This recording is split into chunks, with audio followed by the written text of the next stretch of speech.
दुख का मूल मोह। कृष्ण कुमार साधारण व्यापारी अपनी पत्नी व पुत्र गोपाल के साथ मध्य प्रदेश के एक छोटे से नगर में रहता था। वह अपनी कुछ आय से सदा असंतुष्ट रहता था, जिससे वह सर्वदा अपने कुटुंब परिवार को सुख आराम देने हेतु किसी बड़े शहर में जाकर एक समृद्ध अमीर व्यक्ति बनने के सुखद स्वप्न लिया करता था। यदाकदा वह अपने गांव के संपन्न व्यक्तियों से मिलता तो ईर्ष्या द्वेष की भावना उसके दिल में उग्र रूप धारण कर लेती थी। उसके जीवन में एक ऐसा अवसर आया जब वह मुंबई में गया और वहां अल्पकाल के लिए उसकी एक अमीर व्यापारी से भेंट हो गई। संयोगवश दिन प्रतिदिन बड़े शीघ्रता के साथ उसके पास प्रचुर मात्रा में धन संपत्ति होती गई। हुआ क्या कि जितना अधिक धन बढ़ता गया उतना ही वह लोभी बनता गया। लोभ व तृष्णा ऐसी चरम सीमा पर पहुंच गए कि वह इस धन को अत्यधिक बढ़ाने की चेष्टा में लग गया। माया के पीछे उन्मत्त हुआ वह 10 वर्ष से भी अधिक अपनी पत्नी व पुत्र से दूर रहा।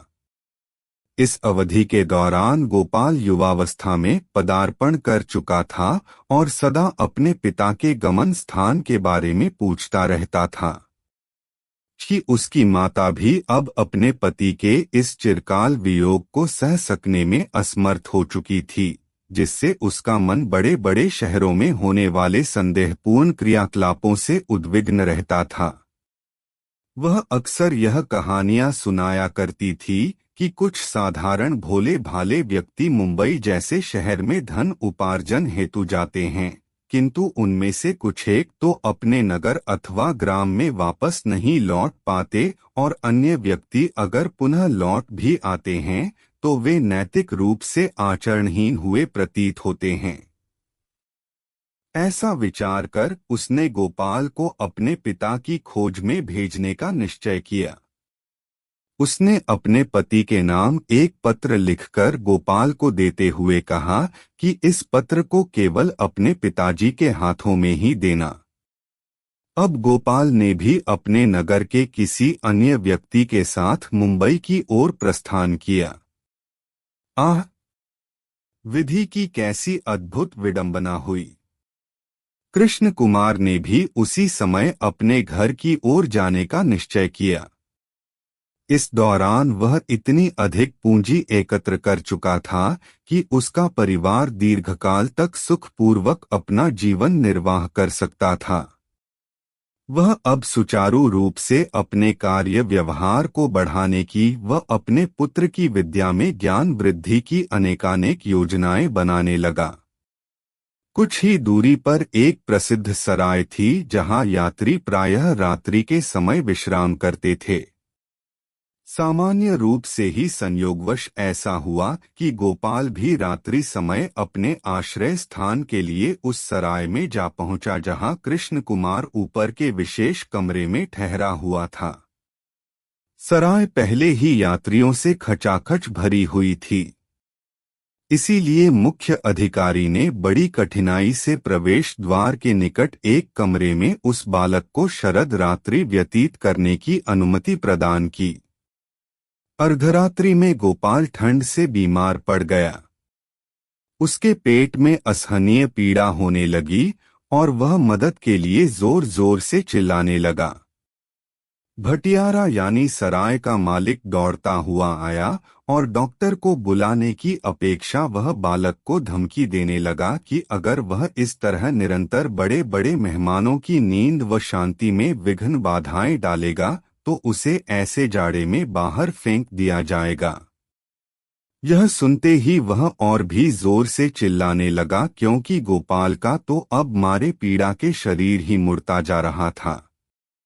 अन्य अतिथियों के साथ कृष्ण कुमार भी नीचे उतर आया। उन्होंने भटियारे से रात्रि समय हुए कोलाहल की शिकायत की। ऐसी विषम अवस्था में गोपाल का उपचार या मदद करना तो दूर रहा, भटियारे ने उसे पुन मौन रहने का भय दिखाया।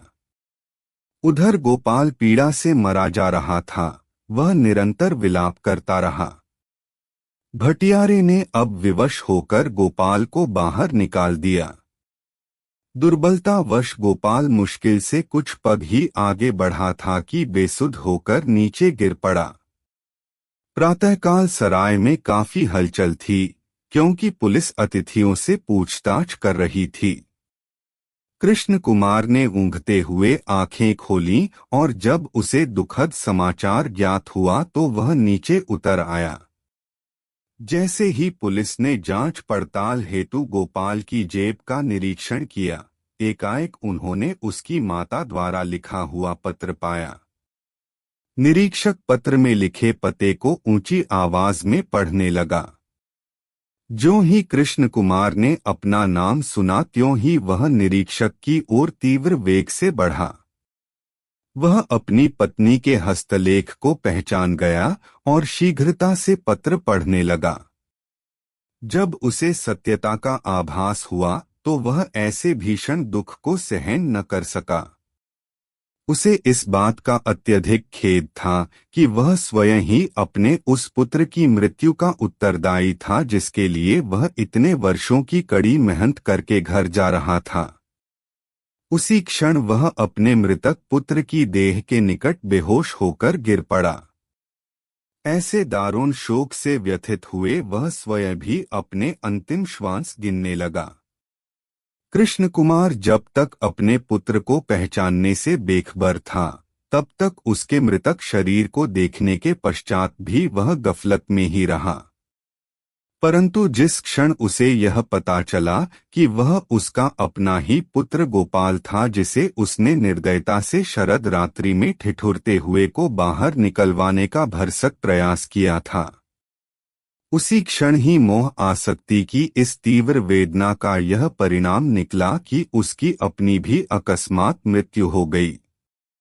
मनुष्य स्वयं ही अपने अधर्म व दोषपूर्ण कार्य के कारण अधोगति का शिकार होता है। निस्संदेह यह मोहजाल ही सब दुष्कर्मों का मूल है। यह व्यक्ति को पीड़ित एवं पथभ्रष्ट ही नहीं करता अपितु उसे तिगुनी का नाच भी नचवा आता है। प्रस्तुत कथा का अभिप्राय यही है कि मोह जैसी दारुण आपत्ति ने किस भांति पूरे परिवार का सर्वनाश कर दिया। संत महापुरुष ही जीवों के प्रति उदारता, सहनशीलता तथा कृपालुता का भाव रखते हुए सत्पथ का मार्ग दर्शाते हैं। अपने वचनामृत द्वारा मोह माया की इन विकट व भयावनी परिस्थितियों से बचने के लिए चितते हैं और सदा सर्वदा लक्ष्य की ओर उन्मुख करते हैं। आसक्तिरहित त्याग की भावना मनुष्य जीवन को सुखी एवं आनंददायक बनाने के लिए ऐसे परम आवश्यक है, जैसे जीवन जीने के लिए भोजन और सांस लेने के लिए हवा की आवश्यकता होती है। वे जीव जिन्हें सत्पुरुषों की सुसंगति का शुभ अवसर प्राप्त है और वे उनके सद उपदेशों को ग्रहण कर जीवन को आचरणमय बनाकर अमर आनंद की अनुभूति करते हैं, व परम शांति के रस का पान करते हैं। आत्मानंद में विभोर होकर वे अपने जीवन को सार्थक बनाते हैं।